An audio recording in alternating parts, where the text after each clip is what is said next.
روئے. اللہ کرے امتی بھی کبھی کبھی حضور کی یاد میں روئے. ایک تو یہ ہماری محفلیں ہیں نا جن میں مجبور کر دیتا ہے خطیب واعظ نعت خواں، تو مجبوراً بھی سبحان اللہ کہنی پڑتی ہے. کاش کبھی گھر میں بیٹھے بیٹھے بھی دل کرے اور ہم کسی نعت خواں کے دروازے پہ اسپیشل جا کے دستک دیں اور اسے کہیں دل بڑا پریشان ہے، مدینے والے کی کوئی نعت تو سنا. کبھی ایسا بھی ہونا کہ گھر میں پیسے نہ ملنے پہ تو ٹینشن ہوتی ہے، اور کوئی مقدمہ آ جائے تو پریشانی ہوتی ہے، لڑائی ہو جائے تو ہوتی ہے. کبھی یوں بھی تو ہونا رات کو ابا جی رو رہے ہوں بستر پہ اور بڑا رو رہے ہوں اور تڑپ کے رو رہے ہوں، بچے آ کے اماں سے پوچھیں کیا مسئلہ ہے ہمارے ابا کو، کوئی پریشانی ہے، کوئی ڈاکٹر کو بلائیں، کوئی دکھ ہے. اماں کہتی ہے جاؤ تمہارے والی بات نہیں. بچے اصرار کر کے کہتے ہیں نہیں اماں بتا تو صحیح مسئلہ کیا ہے. تو اماں ٹھنڈی آہ بھر کے کہتی ہے پتر تمہارے باپ کو نا نبی پاک کا مدینہ یاد آتا ہے، جنوں ویکھ کے ٹھردیاں اکھیاں نے تے جنوں ویکھ کے ٹھردا سینہ ہے. ربا تیری ساری خدائی چ ایک ہی تے شہر مدینہ ہے. پیسے جتنے آگے جی نہیں بڑے نے انہاں سٹی ہو تھوڑی مہربانی. اسی کڈی سمجھدار قوم آ، پہلے آپ ہی کھلاری دینے پھر آپ ہی کٹھی کری دینے. کیسی بات ہے. غوث پاک کی محفل میں لوگ بندے گنتے تھے، توبہ کس کس نے کی. ہماری محفلوں میں لوگ نوٹ گنتے ہیں اور اسپیشل بندے رکھے ہوئے نوٹ گننے کے. بس کریں یار چھوڑ دیں، بڑا ہو گیا یہ کام. ہماری سنیں جی سنیں جی، اللہ خوش رکھے، اللہ آپ کو خوش رکھے. اور میرے بھائی اللہ جزات سنیں، ہمیں جو کچھ دین نے دے دیا وہ ہماری اوقات سے پہلے ہی بڑا زیادہ ہے. تو یہ نوٹ چھوڑ تو یہ تو بات ہی پیچھے رہ گئی ہے. سانو تخت ہزارے دی لوڑ کی ہے، نالے کی لگے شہر بمول دے نال اسی اپنی بال کے سیکنے، سانو کی لگے کسی اور دے نال. یہ چھوڑ دیں یہ کام، یہ کوئی اتنا مناسب نہیں لگتا. اللہ جزائے خیر دے. آپ توجہ کریں کیا عرض کر رہا ہوں. تو شدید حضور سید عالم صلی اللہ علیہ وسلم رو رہے ہیں آزمائش میں. امت کی آزمائش کو دیکھ کر حضور رو رہے ہیں کہ امت آزمائش میں. حضرت جبریل نے جا کے عرض کی یا رسول اللہ وہ جو خاص حساسیت ہے نا حضور کی طبیعت میں امت کے حق میں، اس کے لیے حضور رو رہے ہیں. تو رب کریم نے کیا پیغام دیا؟ کہا کہہ دو محبوب سے جا کے وَلَسَوْفَ يُعْطِيكَ رَبُّكَ فَتَرْضَىٰ، محبوب رب آپ کو اتنا دے گا کہ آپ اپنے رب سے راضی ہو جائیں گے.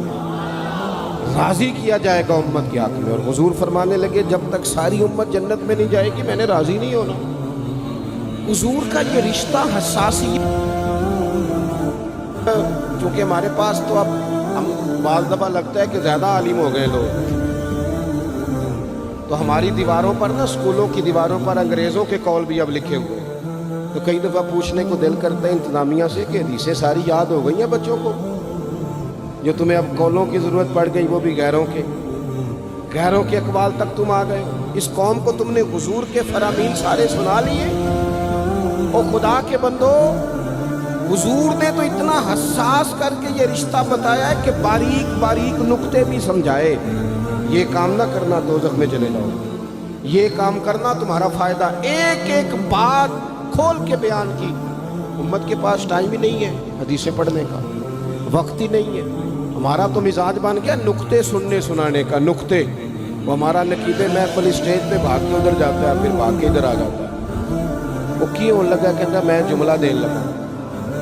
وہ خدا کے بندے تو جملہ رہن دیکھا، تو کوئی آیت دے، تو کوئی حدیث پاک پڑھ. اور پھر وہ بعض اوقات میں تو چونکہ کمزور سا بندہ ہوں تو وہ جب 50 کو دفعہ کہتے ہیں نا تیار ہو جو جملہ دین لگا، تو ایسے لگتا ہے جملہ نہیں آئے گا کوئی ایٹم بم بھی آئے گا. بھائی تو دے دے جو تو نے دینا. اتنا پریشان تو کس بات کا ہوگا. اور پھر سارے کہہ رہے ہیں جتنے آئے نقیب نعت خواں خطیب سب کہہ رہے ہیں سارا قرآن حضور کی تعریف ہے. تو پھر پڑھنا چاہ رہا ہے تو بھی تو پڑھ کوئی بھی نہیں رہا، کہی جا رہا ہے. اپنی زندگی کے اندر حضور نے جو ہمیں اسباق دیے، جمعے والے دن ٹائم پہ مسجد جایا کرو. مولوی نکمہ بھی ہو نا میری طرح کا، آپ وقت پہ جائیں گے تو وہ جلد تیاری شروع کر دے گا. آپ آخری 10 منٹ جاتے ہیں تو وہ کیا مولانا دیواروں کو تقریر سنائیں. تیاری کریں، حضور کے فرامین سنیں.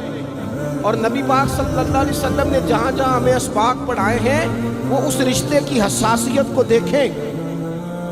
چونکہ حضور نے بڑا حساس رشتہ بنایا امت سے، تو پھر امت کے دل بھی حضور کے حق میں بڑے حساس ہیں۔ اپنے مزاج کے لحاظ سے نا نرم طبیعت کے آدمی حضرت صدیق اکبر۔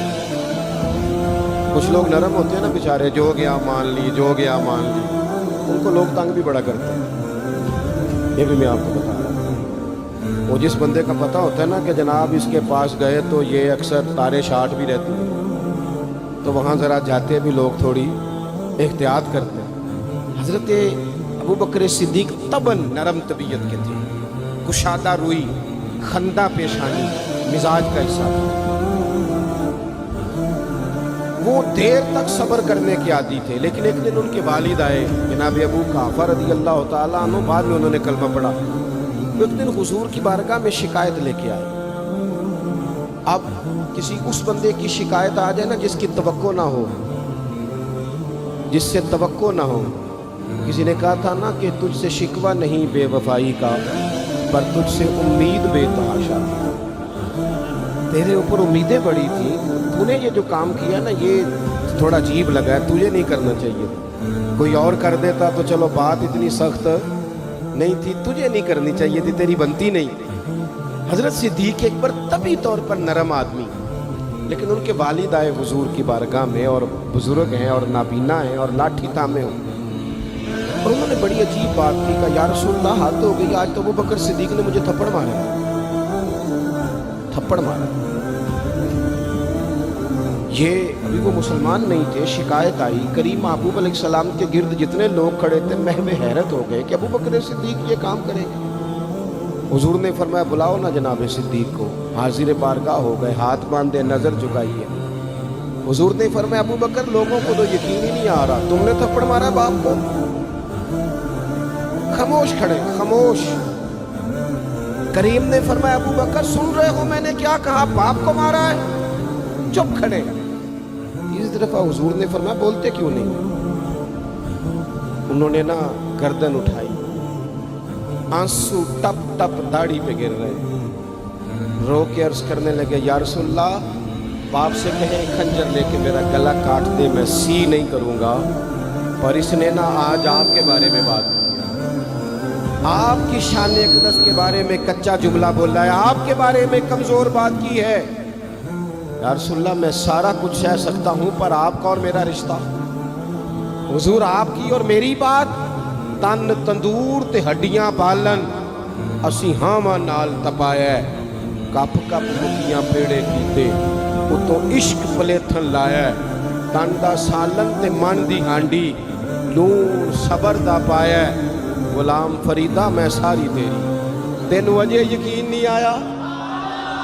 فرمانے لگے، عرض کرنے لگے یا رسول اللہ صلی اللہ علیہ وسلم انہوں نے آپ کے بارے میں بات کی ہے، شکر کرے میرے ہاتھ میں تلوار نہیں تھی، ورنہ میں باپ کا سر کاٹ دیتا، اس لیے کہ ہر چیز برداشت ہے، محبوب کی شان کے بارے میں کوئی بات کرے یہ امت کو برداشت نہیں ہوتی، ہم یہ کیسے قبول کریں، کیسے اس بات کو قبول کریں؟